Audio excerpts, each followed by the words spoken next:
Ну что ж, привет, друзья! Наконец-то долгожданный стал Чернобыль. Правда, все получилось не так, как планировалось, но на этом я останавливаться никак не собираюсь. С этого момента все подробнее и некоторые советы о том, что пригодится в дороге. Собрали мы с брательником все необходимое и двинули в путь. Скорее всего, вторая часть нашего путешествия выйдет на моем лайв-канале, потому не забудьте подписаться по ссылке в описании. Основа для путешествия в зону отчуждения — это дозиметр. Потому на метро поехали в другой конец города, купили прибор и поехали на Минскую до автовокзала Полесье. Именно с него отправляются маршрутки на Чернобыль. Но в сам Чернобыль можно попасть только по пропуску, а простые смертные, как мы, доехали только до села Детятки. И именно оттуда начался наш путь к Чернобылю пешком. Постараемся сейчас показать все, что есть в Детятках, и пойдем, наверное, туда, в те заброшенные деревни, да, братан? Общежитие. Это Общежитие через П. здесь радиационный фон. Сейчас я вам покажу, секундочку достану.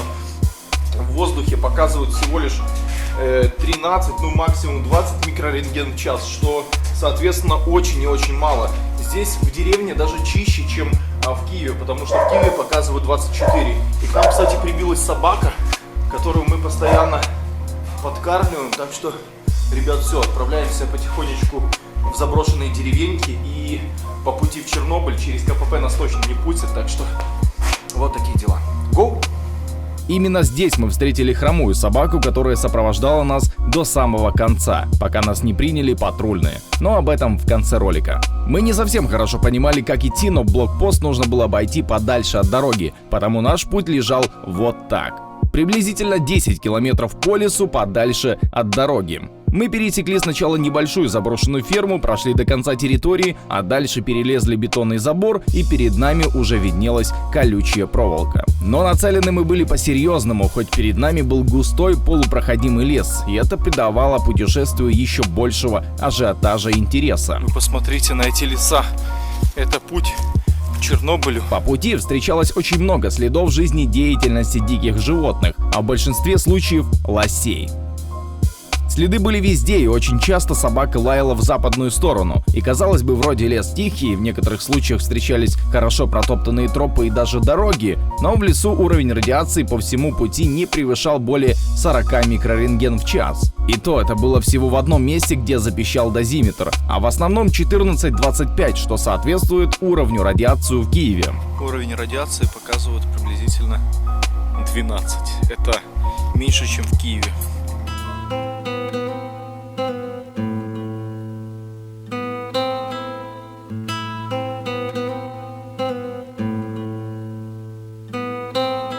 Дорога трудная и малость опасная. Пройдя 7 километров, ноги уже были ватные. Хотя планировалось за день пройти более 10-12 километров как раз к реке. На спине рюкзаки у меня около 20 килограмм, у Лехи 12, плюс пакет с едой и водой. В дорогу мы взяли 12 литров воды, которой по итогам нам бы не хватило на 5 дней дороги, ибо выпили мы ее уже на следующий день. Парадоксально, но пить в дороге хочется ужасно, потому дорогу в Чернобыль легкой уж точно не назовешь. Фух, господа, тяжело, но мы идем. Лес, конечно, необычный такой, знаете, лес, в котором очень давно никого не было. Все такое поломанное, разрушенное, все такое страшное. В итоге только к 8 часам вечера мы вышли к линии 750 киловольт, пройдя при этом по трекеру 8 километров. 3,5 километра до перехода моста, то есть, видите, речка. Нам нужно перейти речку 3,5 километра, а потом еще дойти до Чернобыля. Нам уже скоро нужно будет где-то через часик делать привал. По трассе носилось очень много транспорта, и практически каждые 2 минуты, потому по трассе к реке идти было вообще не вариант. Убегая от дальнего света транспорта, я несколько раз упал, сильно порвав рюкзак, потому мы приняли решение разбить палатку вот в этом месте и двинуть в путь уже на следующий день. Короче, ребята, смотрите, Леха, у нас очень мало времени, потому у нас сегодня ужин. Да, блядь, у нас сегодня ужин вот такой. Блядь, сука, страшно, пиздец. Тихо. Мы такую берлогу сделали, это просто жесть. Слышишь, ты можешь меня снять? Меня видно вообще или нет? Да. Да не видно, да? Не, заебись. Видно, да? Да. Короче, ребята, палатку уже поставили. Мы буквально 100 метров где-то, да, 200 метров от трассы, возле реки Уж. Блять, машин ездит просто пиздец сколько. Мы уже сейчас перекусим. Царский, да, перекус у нас будет. Попьем сидора, братуха. Попьем сидора. Собака. Собаку покормили. Собака нас охраняет. Показывают, значит, смотрите. Сука, короче, 30 микрорентген в час показывают. Сейчас я вот сниму. И все. В общем, братан, кушаем и ложимся спать. Все вроде упаковали, так нормально. В палатке, можно сказать, уютно. Радиация пока в норме. Потому мы сейчас замаринуем еще шашлык на завтра. И будем жарить. Да, братуха? Все, ребят. До скорого, в общем. Привезу вам водного материала. Ну, блядь, честно скажу вам, немного... Ну, как-то стрёмно. Вот откровенно. Лоси эти, блядь, на улице просто пиздец. Там столько говнища в лесу. Это жесть. Ладненько. Завтра покажем вам нашу берлогу. Включился. Пока 16. Видишь, 16 в воздухе. И когда положить вот в то место, там, в голову, там получается 30. Может, даже придется в эту сторону головой спать. Не знаю. Пока 18 показывает. Нужно было зашить рюкзак, перекусить, да и под вечер было немного прохладно. А ночью температура воздуха снизилась до -1. Но спальники, палатка и пенка очень хорошо спасли нас от холода. Спать даже при такой температуре в палатке комфортно. Но уже в 11 вечера начался дождь, потому в нашу палатку нам пришлось забрать еще и собаку. И тут меня накрывает паника и дикий ор от настоящей чернобыльской собаки со светящимися от радиации глазами. Да ну держи, чувак, она стесняется.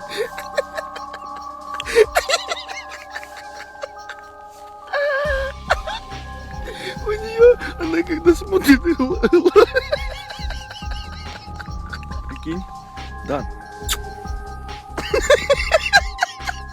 Прикинь, она фуярит все продукты ночью.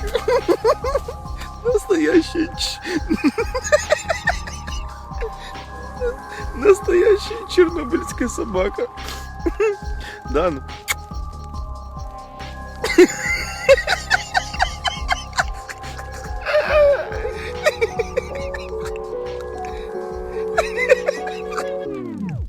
Вот так и закончился наш первый день путешествия в зону отчуждения. Наша палатка и приспособление, которое, возможно, и защитило бы нас от диких животных, выглядело приблизительно вот так. И уж поверьте, утром все кажется таким ванильным, а ночью каждый шорох на улице стремает больше, чем патруль. Ночью мы как раз замариновали шашлык, потому утром выпили по бокалу сидора и двинули к реке жарить шашлык. Никакой пока радиации тут нету, направляемся в ближайшее село, а потом с села уже в Чернобыль.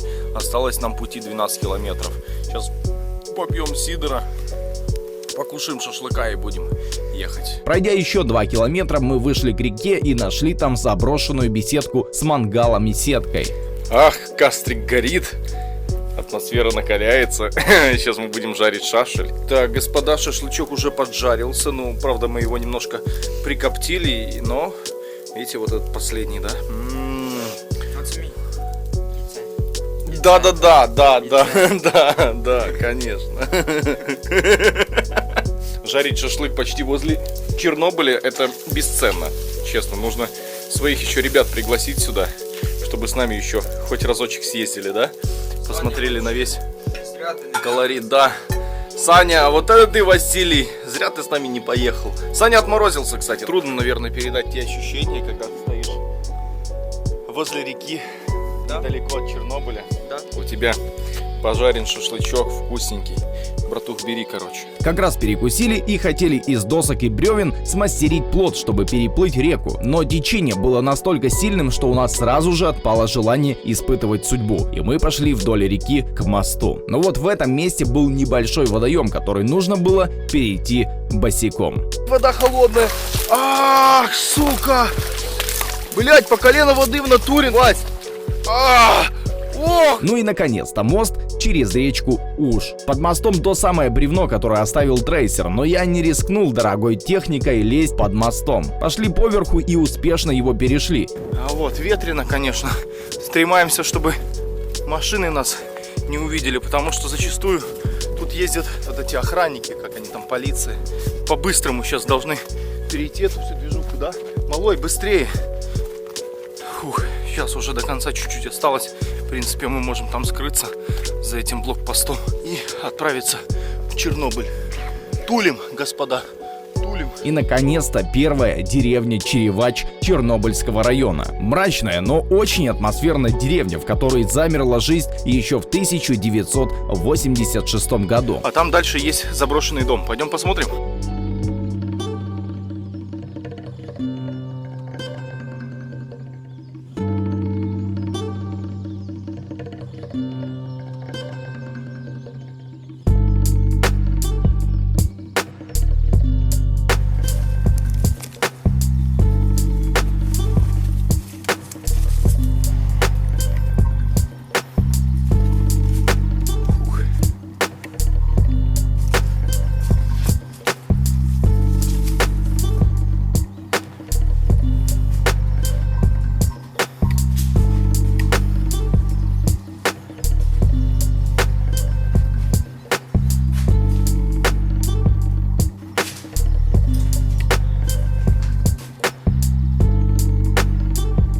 За 55 гривен. Пиздец.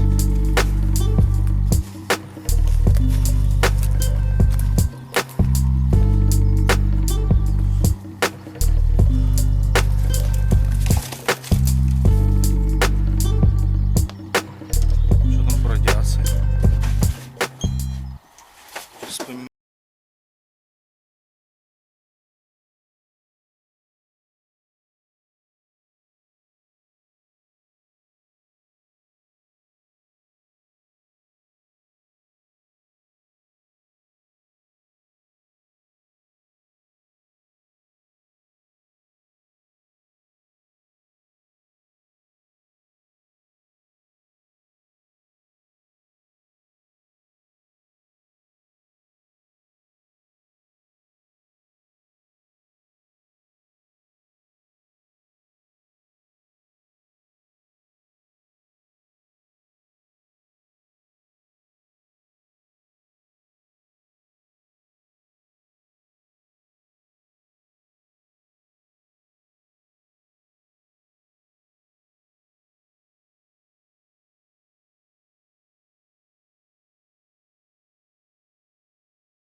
Наконец-то радиация. Хотя, блять, кому я вру? 23 на дозиметре, микрорентген в час.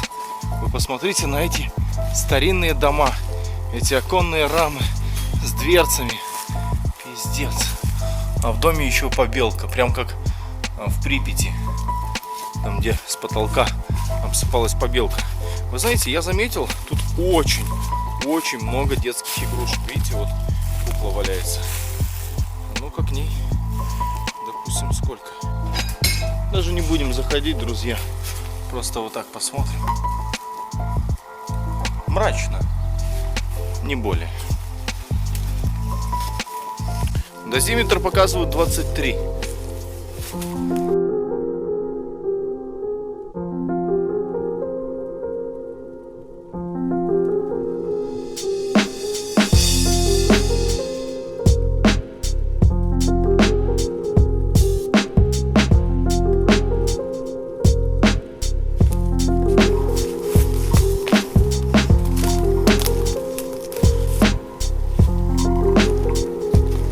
Что удивительно, но детских игрушек в деревне просто огроменное количество. Ведь это те предметы, которые практически ничего не стоили, потому люди бросили в домах все, что не представляло особой ценности. А советская власть обманула людей, пообещав вернуться в свои дома через несколько дней. Только вот жители даже не догадывались, насколько серьезную опасность несла авария на ЧС. И 5 мая 1986 года был последним для тех, кто надеялся туда вернуться. Бля, вы знаете, я всегда такой веселый, такой позитивный, люблю шутить, но вот в данной ситуации как-то вообще нихуя не смешно. Смотри, в этом доме даже обои были поклеены. Это какой-то очень сверхкрутой дом, даже батареи идут, ты представляешь? Это что-то с чем-то. Тетрадь. Павлюченко Наталка. Дом Павлюченки. Далее из деревни через дорогу мы направились к сельсовету и немного побродили по заброшенному зданию. Мародеры, местные и все, кто сотрудничает с патрульными, вывезли весь металл и максимально ценные вещи из закрытой зоны. Разруха тотальная, хотя другого с нашим-то менталитетом ожидать не стоит.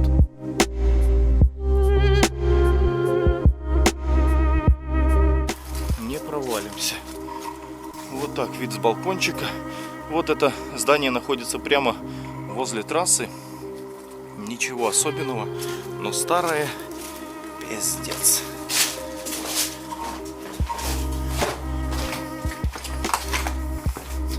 Такой, знаешь, типа я пошел и туда вниз нырнул на. А вот там еще труба, видите? Можно было бы на нее залезть, но я что-то стремаюсь, если честно. Все, спускаемся, направляемся в Чернобыль, а то уж слишком мы долго лазим по этим окрестностям. И мы сначала хотели идти через лес прямиком на Чернобыль, но тут в глаза бросается пожарно-наблюдательная вышка, которую мы никак не могли обойти стороной. Мы направляемся туда, главное, чтобы нас никто не спалил, Вась, потому что это будет пиздец. Подойдя ближе, мы увидели сторожевую будку с печкой и 2 лежаками внутри. Все помещение обклеено картами, дабы максимально защитить помещение от ветра и сквозняка. И тут мы припрятали вот эту маску сталкера от глаз подальше, потому если хотите, в скором времени я планирую вернуться туда же и забрать эту маску и разыграть ее для своих ребят. Дозиметр не показал радиации на этой маске, потому напишите в комментариях, нужна ли вам эта маска.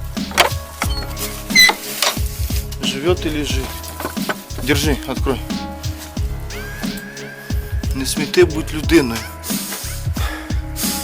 По запаху чувствуется, что здесь давно никто не жил. Карта СССР. Еще одна карта. Смотри. Ну что, Вась, идем. А, еще карта вверху. Все, гоу. И как вы знаете, я очень стремаюсь небезопасной высоты, но не залезть на эту вышку я попросту не смог. Потому, оставив рюкзаки на земле, мы полезли наверх. Все, ребята, отправляемся на самый верх.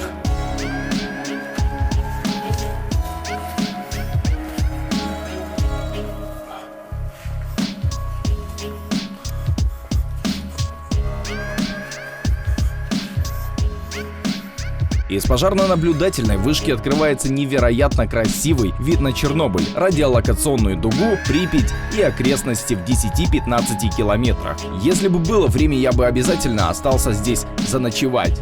Мы могли бы туда залезть, но что-то мне как-то не по себе. А вот наш домик, в который мы только что заходили. Пацаны, я не могу вам передать все те эмоции, которые меня сейчас сопутствуют, но скажу вам одно. С этого ракурса открывается пиздец какой вид. Вы посмотрите, какая высота. Это просто нереально. Здесь, я так понимаю, иногда дежурил охранник, который следит за пожарным состоянием этой местности. Даже Машу какую-то сисястую, видите, нарисовал. Вот. И с дыркой, главное. Но Маша, правда, страшная.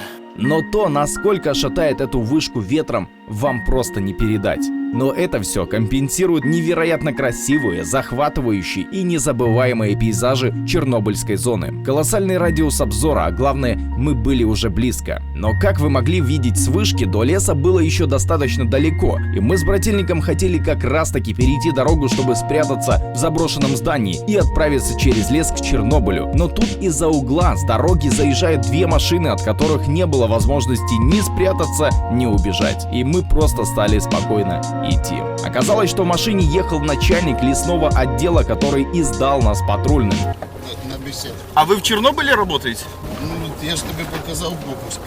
Начальник лесового відділу, Північної площади. Ага, я понял. Я понял. А как, скажите, пропуск вот этот сделать? Це надо заказывать через администрацию зоны. Нам бы, чтобы пропуска сделать, было бы вообще отлично. Не подскажете, как можно этот вопрос решить? Ну, за деньги может кто-то, ну это коррупция. За деньги может кто-то. Короче, дядька лесник нас поймал, забрал, и походу нас будут вывозить обратно. Очень печально, но посмотрим. Мы как ни пытались с ним договориться, и вроде мужик нормальный, но все равно уболтать его не получилось. Все, пиздец, братан. Повязали нас, да? Все, ребята, повязали. Видите, вот надзор, короче. Не доехали мы до Чернобыля. Вот мы. Вложили все, Что? я рюкзака. Вложили все, что я рюкзака. А, я понял.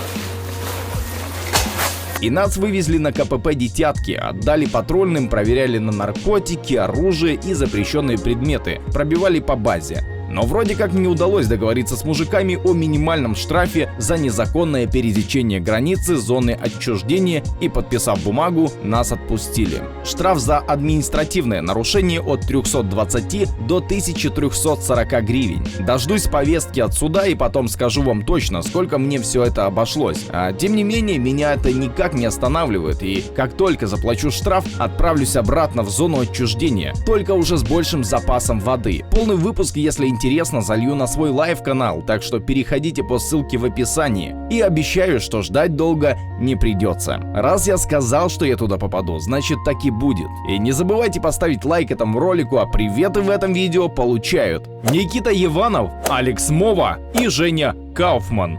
Делай репост этого ролика у меня на странице ВКонтакте, чтобы получить привет в следующем. А эта поездка меня заманила в зону отчуждения еще больше, и по крайней мере часть проверенного пути я прошел. Так что как только потеплеет, ждите продолжения. Больше всего жалко даже не сорвавшуюся поездку в Припять, а брошенную собаку, которую мы не смогли забрать на место из-за патруля. Всех благ вам, друзья, и до новых встреч!